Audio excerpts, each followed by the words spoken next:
अस्सलाम वालेकुम रहमतुल्लाहि बरकातहू। दोस्तों 8 ऐसी चीज़ें हैं जिनसे रोज़ा हमारा मकरूह हो जाता है। 8 चीज़ें अगर हम करते हैं या हमारे साथ होता है तो फिर ऐसी कैफ़ियत में हमारा रोज़ा मकरूह हो जाता है। किन चीज़ों से मकरूह होता है आप गौर से सुने और मुकम्मल आप ये इरादा कर लें कि हमें कभी भी ये 8 चीज़ें नहीं करनी है, क्योंकि अगर रोज़ा रख कर के हम ये चीज़ें करेंगे तो हमारे रोज़े का सवाब, रोज़े के असल रूहानी फ़ायदे वो हमें नसीब नहीं होंगे। रोज़े तो हो जाएंगे लेकिन रोज़े के जो फ़ायदे होते हैं, जो ज़्यादा सवाब मिलता है वो ज़्यादा सवाब नहीं मिलेगा, रोज़े के सवाब में कमी हो जाएगी। ठीक है, इस वजह से आपसे गुजारिश है कि रोज़े के हवाले से ये बातें जान लें कि किन चीज़ों से रोज़ा हमारा मकरूह हो जाता है। ठीक है, पहली चीज़ है दोस्तों झूठ बोलने से। झूठ बोलने से हमारा रोज़ा मकरूह हो जाता है। झूठ बोलना ये गुनाह है। झूठ बोलना आजकल बिल्कुल आम हो चुका है। अगर किसी को कहा जाए कि भाई झूठ ना बोलो तो वो कहता है हज़रत क्या बात कर रहे हैं, झूठ के बग़ैर हमारा धंधा नहीं चलेगा, झूठ के बग़ैर तो हम एक कदम भी आगे नहीं बढ़ा सकते हैं, बग़ैर झूठ के ज़िंदगी गुजार ही नहीं पाएंगे। तो आप ऐसा ना कहें दोस्तों, झूठ हमारे बुजुर्गान दीन ने नहीं बोला तो क्या उसकी ज़िंदगी नहीं गुज़री? उसकी ज़िंदगी, उनकी ज़िंदगी इस तौर पर गुज़री कि ज़माना आज भी याद करता है। हज़रत ख्वाजा मोइनुद्दीन चिश्ती रहमतुल्लाह अलैह को आज भी ज़माना याद करता है और क़यामत तक याद करता रहेगा। ठीक है, जबकि उन्होंने झूठ नहीं बोला। ठीक है, तो झूठ बोलने की जो आदत हमारे अंदर है वो ख़त्म करनी पड़ेगी, इससे रोज़ा मकरूह हो जाता है। ठीक है, दूसरी चीज़ है दोस्तों गीबत करना। गीबत करना ये बहुत बड़ा गुनाह है। गीबत करना ये नाजायज़ है, हराम है, हराम नहीं करना चाहिए। गीबत करने से हमारा रोज़ा मकरूह हो जाता है। ठीक है, 2 चीज़ें हो गई दोस्तों। तीसरी चीज़ है चुगली करना। चुगली करना भी ये बहुत बड़ा गुनाह है, हराम है, नहीं करना चाहिए किसी की चुगली। ठीक है, इससे हमारा रोज़ा मकरूह हो जाता है। चुगली के हवाले से नबी पाक अलैहिस्सलाम का इरशाद है, ला यदखुलुल जन्नत क़त्तातुन, चुगलखोर हरगिज़ हरगिज़ जन्नत में दाखिल नहीं होगा। तो इससे आप अंदाज़ा कर सकते हैं कि चुगली करना ये कितना बड़ा गुनाह है। इस वजह से आप रोज़े की हालत में हों या गैर रोज़े की हालत में हों, आप चुगली हरगिज़ हरगिज़ ना करें।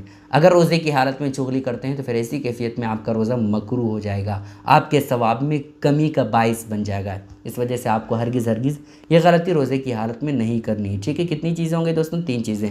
चौथी चीज़ है दोस्तों गाली देना। गाली देने से भी क्या होता है, रोज़ा मकरूह हो जाता है। इससे रोज़े के सवाब में कमी का बायस बनता है। इस वजह से हमें रोज़े की हालत में कभी भी किसी को गाली नहीं देनी चाहिए। रोज़े के अलावा भी हमें किसी को गाली नहीं देनी चाहिए। मुसलमान की पहचान ही नहीं कि वो किसी को गाली दे, समझ रहे हैं?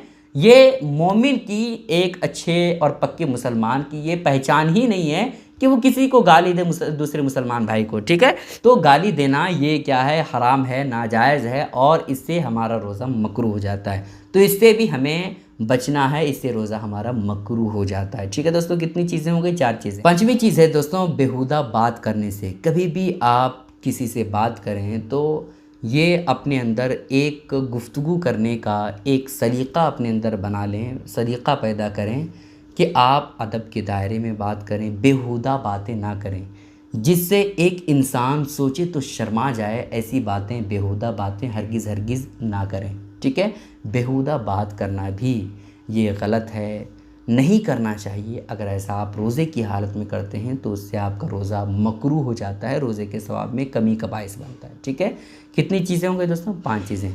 छठी चीज़ है दोस्तों किसी को तकलीफ़ देने से। अगर आप रोज़े की हालत में हैं और किसी को तकलीफ़ देते हैं तो फिर ऐसी कैफ़ियत में आपका रोज़ा ये मकरूह हो जाता है। वैसे तो कहा यह गया है कि मुसलमान, पक्का मुसलमान वो है जो अपने हाथ से किसी को तकलीफ़ ना दे, अपनी ज़ुबान से किसी को तकलीफ़ ना दे। ठीक है, तो ये एक मुसलमान की पहचान है। तो मुसलमान हरगिज़ हरगिज़ किसी को तकलीफ़ नहीं दे सकता है। ठीक है, इस वजह से आप इन बातों का ख़्याल रखें। अगर आप रोज़े की हालत में किसी को तकलीफ़ देंगे तो फिर इसी कैफ़ियत में आपका रोज़ा मकरूह हो जाएगा, रोज़े के सवाब में कमी का बायस बन जाएगा। दोस्तों देखें, ये 6 चीज़ें जो मैंने बयान की है, झूठ बोलना, गीबत करना, चुगली करना, किसी को तकलीफ़ देना, बेहुदा बातें करना और एक गाली देना, ये जो 6 चीज़ें मैंने बयान की है, ये वैसे भी रोज़े के अलावा नाजायज़ और हराम है ये सब काम करना, लेकिन अगर रोज़े की हालत में ये सब कोई काम करता है, किसी को गाली देता है, किसी की ग़ीबत करता है, किसी की चुगली करता है, किसी को तकलीफ़ देता है, तब तो और ज़्यादा गुनाह का काम है, और ज़्यादा हराम का काम है। ठीक है, इस वजह से जो है रोज़े की हालत में हरगिज़ हरगिज़ ये 6 काम हरगिज़ आप ना करें। ठीक है, 6 चीज़ें हो गई दोस्तों जो हमारे मज़हब इस्लाम में नाजायज़ और हराम है और जिससे रोज़ा मकरूह हो जाता है। ठीक है दोस्तों, आप रोज़े की हालत में ये काम हरगिज़ ना करें। अगर ये सब काम करते हैं तो इससे आपका रोज़ा मकरूह हो जाएगा और आपके सवाब में कमी का बायस हो जाएगा। गुजारिश है दोस्तों कि इसके लिए को शेयर करें ताकि सारे रोज़ेदारों को किन चीज़ों से मकरूह रोज़ा हो जाता है ये बातें मालूम हो जाए। अस्सलामु अलैकुम रहमतुल्लाहि व बरकातहू।